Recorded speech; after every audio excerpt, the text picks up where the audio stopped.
నువ్వు వధువు అని నిన్ను ముద్రేస్తే ఆ స్థానాన్ని ఎవడు మార్చలేడు. ఎందుకనగా అది దేవునిచే వేయబడిన ముద్ర.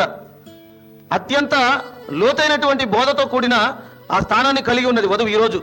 ఎందుకంటే ముద్రించబడినటువంటి వాళ్ళకే ముద్రల సంగతులు అవసరం. Praise the lord. ముద్రలు అందరికి కాదు, ముద్రించబడిన వారికే. వధువు ముద్రించబడింది అయితే ఈ ముద్రలోని సంగతులు వధువుకి బహుమానంగా ఉంటాయి.